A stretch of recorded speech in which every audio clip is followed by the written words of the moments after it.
신바람 사연 아파트. 오늘의 사연 시작하겠습니다. 안녕하세요. 결혼한 지 2년 만에 염치 없고 뻔뻔한 남편과 이혼한 30대 여성입니다.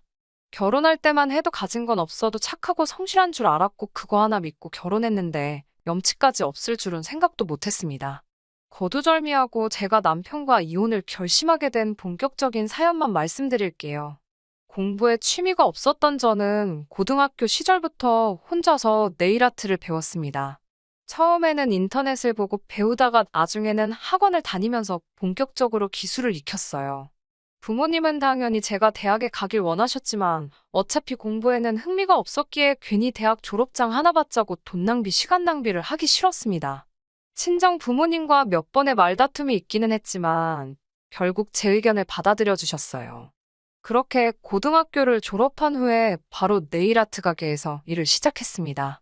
나이가 어리다 보니 때로는 제대로 정당한 보수를 받지 못하는 경우도 있었지만 이것도 다 뼈가 되고 살이 되는 인생 경험이다 생각하면서 열심히 일했습니다. 그렇게 7년 정도 지나니까 돈도 어느 정도 모이더라고요. 그래서 친정 부모님과 상의 끝에 독립을 하기로 결정했습니다. 당시 친정은 경기도였고 제가 일하는 곳은 서울이었기 때문에 출퇴근에도 상당한 시간과 체력이 소모되었기 때문이었어요. 독립을 하기로 하면서 저는 서울 중심부에 위치한 신축 빌라나 오피스텔을 위주로 알아보기 시작했어요. 하지만 값이 만만치 않더라고요. 직업과 담보가 부실하다 보니 대출도 제가 생각한 만큼 나오지 않겠더라고요. 집에 대한 고민과 스트레스로 괴로워하고 있을 때 친정 어머니께서 그러지 말고 오래된 아파트라도 매매를 하라고 하시더라고요. 사실 저희 친정 부모님은 결혼하실 때 아무 도움도 받지 못하셔서 정말 힘들게 시작하셨다고 들었습니다. 지하방에서 시작해 서울에 있는 아파트를 장만하시는데 딱 8년 걸리셨다고 해요. 그리고 그 아파트를 시작으로 점점 넓은 평수로 옮기실 수 있었고 지금은 노후까지 걱정 없으실 만큼 경제적 여유를 만들어 놓으신 상황입니다. 그래서 저는 친정 어머니가 부동산에 대해서 좋은 감을 가지고 있다고 믿거든요. 그런데 그런 어머니께서 저에게 집을 사라고 하시니 제가 싫다고 할 이유가 없었습니다. 다만 제가 가진 돈이 충분하지 않아서 어머니에게 약간의 도움을 받아야만 했어요. 그리고 사는 아파트를 담보로 대출도 많이 받았고요. 이 사실을 안 주변에서는 뭐하러 오래된 아파트를 그 돈 주고 사냐며 뭐라고 하기도 했고, 이제 아파트 값이 떨어질 건데 괜한 짓이라며 걱정도 해줬습니다. 그런데 몇 년 사이에 이렇게 상황이 역전되리라곤 저조차 상상하지 못했습니다. 재건축 가능성이 입소문을 타면서 집값은 제가 살 때보다 3배 가까이 올랐네요. 상황이 이렇다 보니 오래된 집을 전세를 주고 그 돈으로 다른 신축 오피스텔에 전세로 들어가도 괜찮을 것 같았어요. 사실 혼자 사는데 20평은 좀 넓은 감이 있었거든요. 그래서 아파트를 전세로 돌리고 저는 가게 근처에 있는 오피스텔에 전세로 들어갔습니다. 그리고 지금의 남편을 만나게 되었어요. 남편은 제가 일하는 가게에서 멀지 않은 곳에 위치한 중소기업을 다니는 평범한 직장인이었습니다. 1년 정도 연애하는 동안 크게 다투는 일이 없었기에 우린 서로 잘 맞는 사람들이구나 생각했어요. 그러니까 결혼도 결심할 수 있었고요. 한 가지 조금 마음에 걸렸던 건 직장 생활을 10년 가까이 한 사람치고는 모아둔 돈이 많이 없더라고요. 저야 적금한다 생각하고 아파트 대출 갚는데 대부분 써서 그렇지만 남편은 이유를 알 수는 없었습니다. 남편이 평소에 비싼 물건을 좋아하거나 돈을 펑펑 쓰는 성격도 아니었고 중소기업이긴 해도 어느 정도 규모가 있는 회사에 다니고 있었으니까요. 게다가 시댁도 형편이 그렇게 어려운 편은 아니었거든요. 그래도 뭐 제가 집이 있으니까 당장 목돈 들어갈 일은 없었기 때문에 크게 신경 쓰지는 않았습니다. 돈이야 앞으로 같이 살면서 모으면 되지라고 생각했어요. 결혼을 하게 되면서 원래 가지고 있던 아파트에 전세 사는 사람을 내보내고 신혼집으로 수잔이 별로 내키지가 않더라고요. 신혼이니까 아무래도 깨끗한 새 집에서 살고 싶었습니다. 그래서 그 아파트를 팔고 새로 아파트를 사는 쪽으로 결정을 했어요. 문제는 아파트를 팔아서 목돈이 생기긴 했지만 새 아파트를 사는데 충분하지는 않더라고요. 그래서 또 대출을 받아야만 했습니다. 솔직히 시댁에서 좀 보태주시면 좋겠다 생각했는데 전혀 그럴 눈치가 아니더라고요. 남편도 시댁에 물어볼 생각도 없는 것 같았어요. 친정 부모님도 그냥 대출받아서 같이 갚으면서 살면 된다고 시어른들께 부담드리지 말라고 하셨고요. 그렇게 30평대 신축 아파트로 들어가게 되었습니다. 명의는 물론 제 명의로 했어요. 대출이야 같이 갚을 거긴 해도 대부분의 돈이 제가 판 아파트에서 나왔으니까 당연한 일이잖아요.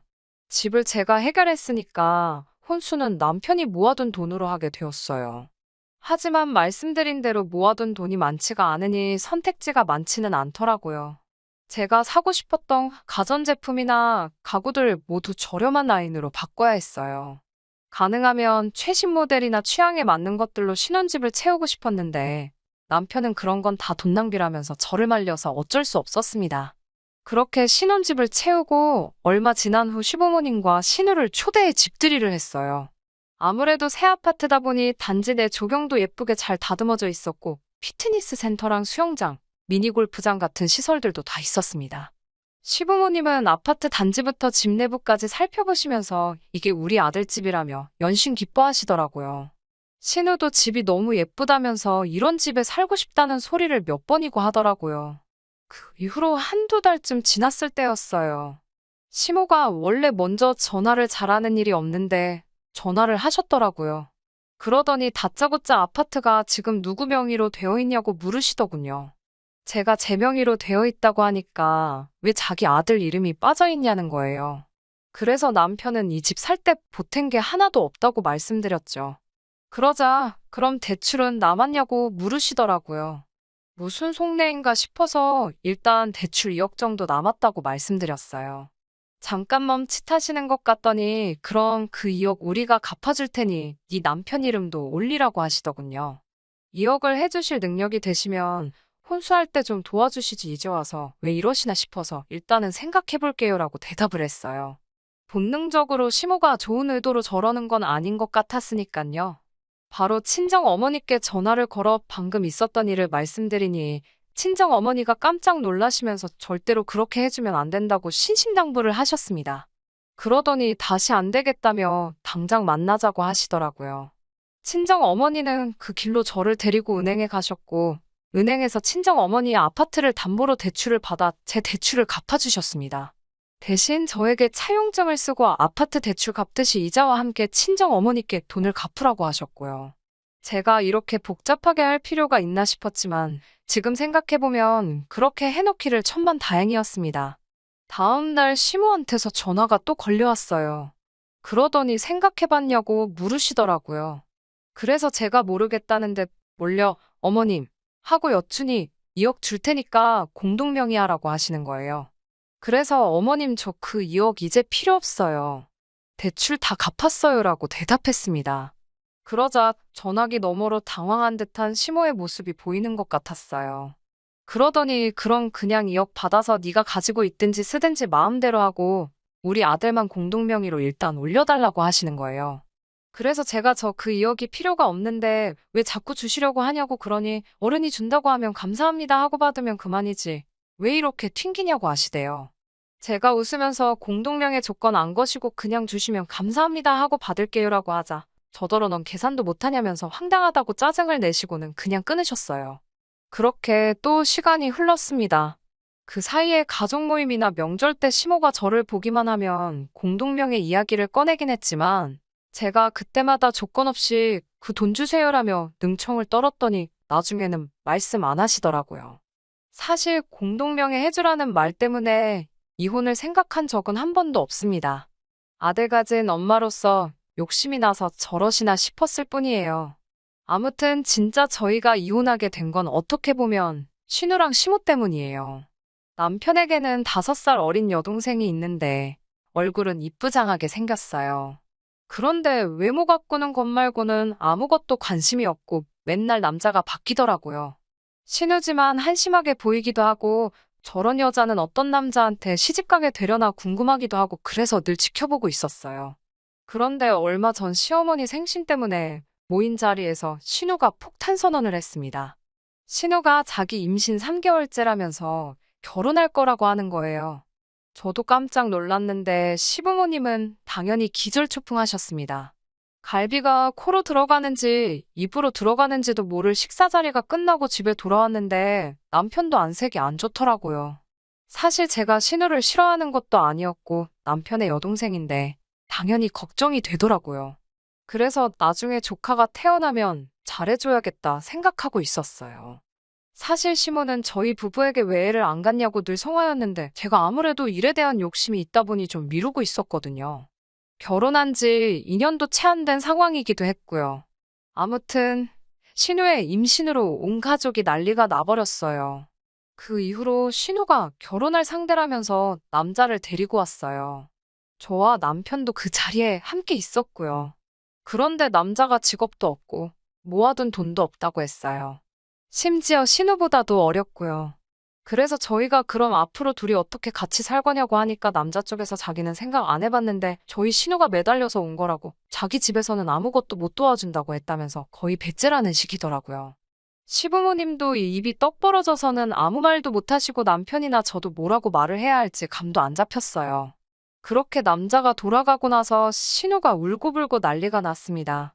시모도 신우에게 미쳤다면서 뭔 정신으로 저런 남자를 만난 거냐고 소리를 치고 신우는 그 와중에 아기가 듣는다며 말 조심하라고 난리고 집안이 온통 쑥대밭이 되어버렸어요. 그날 이후로 먼저 물어보기도 뭐해서 그냥 남편 통해서 상황만 어림짐작하며 있었습니다. 솔직히 일이 바빠서 신우 일에 신경을 쓸 틈도 없었고요. 그러다 모처럼 신우에게 전화를 받았습니다. 신우는 저에게 언니 바쁘냐면서 혹시 시간 될 때 커피 한 잔 할 수 있냐고 묻더라고요. 저는 느낌적으로 돈 이야기를 하려고 하나 싶더라고요. 그래, 얼마나 힘들면 나한테 돈을 빌려달라고 하나 싶어서 100만 원이 최대라고 스스로 가슴에 새기며 자리에 나갔습니다. 그런데 막상 카페에 도착하니 신우 혼자가 아니었어요. 시부모님도 같이 나오셨더라고요. 그러면서 저에게 요즘에는 가족들끼리 커피 마시러 많이들 나온다고 하더라며 그래서 불렀다고 하시는 거예요. 당연히 거짓말인 거 알고 있었지만 그래도 도대체 얼마를 빌려달라고 하려고 이러나 싶어서 가만히 듣고 있었습니다. 시모는 처음에는 일은 어떠냐, 제 건강은 어떠냐 이런 가벼운 질문으로 제 기분을 떠보려고 하는 것 같았어요. 그렇지만 제 정신은 온통 돈 이야기 나오면 딱 100만 원만 빌려줘야지 이 생각만 하고 있었습니다. 그런데 갑자기 시모가 지금 사는 집은 어때? 괜찮니라고 묻더라고요. 그래서 제가 네, 좋아요라고 하니까 갑자기 제 손을 딱 잡으면서 우리가 너한테 정말 이런 부탁은 안 하고 싶은데 부탁 한 번만 하자고 하시는 거예요. 저는 손을 빼면서 무슨 일이신데요라고 묻자 신우가 다짜고짜 우는 게 아니겠어요.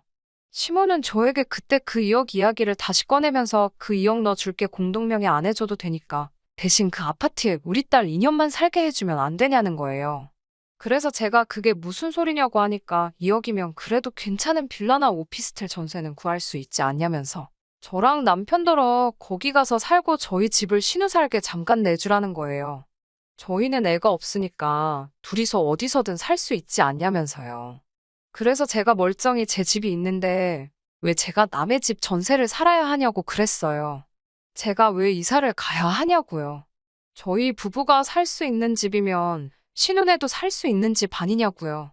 그러자 우리 딸은 애가 있고 너희는 애가 없지 않냐면서 아기를 키우려면 좋은 환경에서 키워야 해서 그렇대요. 그래서 제가 시부모님께 이런 무리한 부탁은 서로 불편하니까 안 하셨으면 좋겠다고 딱 잘라서 말했어요. 그러자 신우가 카페 사람들 다 들을 만큼 큰 소리로 울면서 언니 정말 너무하다고 저는 언니를 친언니처럼 생각했는데 어떻게 이렇게 매정하냐고 따지는 거예요. 그래서 제가 신우에게 아가씨 양심의 손을 얹고 다시 말해봐요. 언제 아가씨가 나를 친언니처럼 따랐다는 거예요. 그리고 시모에게 어머님도 이러시는 거 아니에요. 저희 결혼할 때 돈 한 푼도 안 보태주시고서는 나중에 아파트 공동명의 해주라며 계속 필요 없다는데 돈 받고 공동명의 이야기 꺼내셨잖아요. 여기서 아무도 제가 힘들 때 신경 써준 사람 없는데 왜 이제 와서 저한테 이러시는 거예요? 라고 조목조목 따졌습니다. 카페 안 사람들 사이에서도 웅성웅성 소리가 나오기 시작하니까 당황한 시모랑 신우가 저에게 너 진짜 찔러서 피 한 방울 안 나오겠다며 못됐다고 그러대요. 한 가족끼리 네 거 내 거가 어딨냐면서 내가 너 그냥 나가달라는 것도 아니고 2억 준다니까라면서요. 저도 이제 에라 모르겠다 싶어서 그 2억 타령 좀 그만하시라고요. 그 2억 신우 주고 신우더러 알아서 애 키우고 살라고 하세요. 제가 애가지라고 한 것도 아닌데 왜 저한테 그러시냐고 저도 딱 잘라 말하고 카페에서 나와버렸습니다. 집으로 돌아오는데 생각할수록 화도 나고 짜증도 나고 왜 내가 미안한 기분이 드는지 그것마저도 승질이 나 죽겠더라고요. 왜 서로 불편하게 그런 이야기를 꺼내는 건지 도무지 이해할 수가 없었고요. 그런데 현관을 열고 딱 집 안에 들어서자 신발도 벗지 못한 저에게 남편이 고함을 치더라고요. 못된 여자라면서 어떻게 시댁 식구들이 그렇게 힘들게 부탁을 하는데 사람들 앞에서 개망신을 줄 수가 있냐고요. 제가 어이가 없어서 말없이 남편을 쳐다보니까 또 우리 엄마가 공동명예 해주라고 2억도 준다고 그렇게 부탁하는데 홀딱 가서 대출 갚고 우리 엄마 입 닫으라고 그랬지. 내가 그거 모를 줄 아냐면서 저더러 매사 돈 가지고 시댁 무시하는데 진짜 너 같은 여자 정 떨어진다고 그러더군요. 순간 내가 이런 소리까지 들으면서 뭐하러 이런 인간이랑 살아야 하나 싶었습니다. 그래서 제가 남편에게 당신도 그렇고 당신 가족들도 그렇고 나한테 불만이 엄청 많은가 본데 그럼 당신 나가서 당신 엄마 아빠랑 살아 잘난 그 여동생이랑 뱃속에 있는 조카 끌어안고 네가 다 먹여 살리면서 살라고 받아쳤어요. 그러니까 남편이 그래도 잘못했다는 소리를 안 한다며 저를 죽일 듯이 노려보더라고요. 저도 지지 않고 치려고 그럼 한번 쳐봐 어떻게 되나 보자고 똑같이 노려봤습니다. 남편은 저에게 자기가 다 알아봤다면서 같이 사는 아파트는 부부 공동재산이라 절반은 자기 거라는 거예요. 제가 그 말을 듣는데 어찌나 어이가 없던지요. 저렇게 뭣도 모르고 경제적 개념도 없으니 모아둔 돈이 그것밖에 없었지 싶대요. 그래서 그래 가서 잘 알아보고 능력되면 절반 가져가봐라고 비아냥거리며 안방으로 들어갔어요. 지도 승질이 나서 밖으로 나갔는지 현관문이 쾅 닫히는 소리가 나더라고요. 이때만 해도 이혼까지는 아니어도 저 성질머리 내가 뜯어고쳐놓고 만다는 생각이 들어서 현관 비밀번호를 바꿔버렸습니다. 그리고 이튿날이 되었는데도 남편이 들어오질 않더라고요. 솔직히 남편이니까 처음에는 좀 걱정이 되었는데 이걸 내가 받아줬다간 평생 제 팔자 제가 꼬게 생겼더라고요. 그런데 3일째가 되니까 아, 이제 정말 이혼해야겠다 싶었어요. 딱 느낌에 재산 어떻게든 뜯어가려고 변호사 알아보고 다니는구나 싶었으니까요. 아니나 다를까 4일째로 넘어가는 날 남편에게 전화가 오더니 이쯤 했으면 저더러 굽히고 들어오래요. 자기가 다 이해하겠다면서요. 어이가 없어서 뭐라고 떠드나 듣고 있으니까 그냥 딱 1년만 여동생네 들어와서 살게 하고 우리는 시댁에 잠깐 들어가서 살면 되지 않냐며 이야기며 공동명예며 없던 이야기로 하자고 자기가 시부모님한테도 잘 말씀드려놨다는 거예요.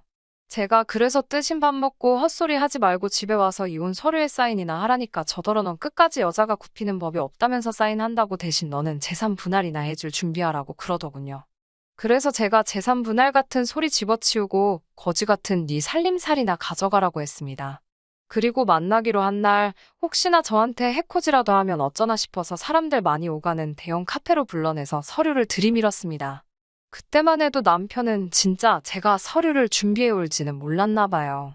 황당하다는 듯 저를 쳐다보더니 한다 해 하면서 사인을 하더군요. 그 순간 제 기분은 다 끝났다, 홀가분하다로 표현하면 될 것 같아요. 저는 남편에게 변호사 잘 알아보라고 그래서 가져갈 수 있는 건 다 가져가 보라고 그랬어요. 저희가 결혼해서도 공동생활비를 제외하고는 각자 관리했기 때문에 확신하는데 남편이 가져갈 몫은 하나도 없거든요. 철진한 가구랑 가전제품은 저도 가지고 있기 싫어서 트럭 불러서 다 시댁으로 보내줬고요. 이혼 후 남편에게 2번 정도 전화가 왔었어요. 저 같은 여자를 놓친 건 자기 일생일대 실수라면서 한 번만 용서해주면 시댁 식구들과는 연 끊고 저만 보고 살겠다며 애걸복걸이었어요. 하지만 한 번 속은 것도 분한데 또 속을 일이 있나요? 저는 됐으니까 가서 잘 먹고 잘 살고 가족들이랑 행복하게 지내라고 했어요. 남편과 살던 집은 처분하고 그 돈으로 다시 작은 아파트 하나를 사서 지금은 제 취향대로 꾸며놓고 살고 있습니다. 남은 돈으로는 재테크를 하려고 요즘 알아보는 중이에요. 지금쯤 신우는 아이는 낳았을까 집은 구했나 아주 가끔 스치듯 생각은 나지만 제 알바는 아니네요. 지금까지 제 이야기를 들어주셔서 정말 감사하고요. 좋은 하루 되세요. 끝까지 들어주셔서 감사합니다. 오늘의 사연은 여기까지입니다. 구독과 좋아요, 알람 설정 부탁드리고 더 좋은 사연으로 다시 찾아뵙겠습니다. 감사합니다.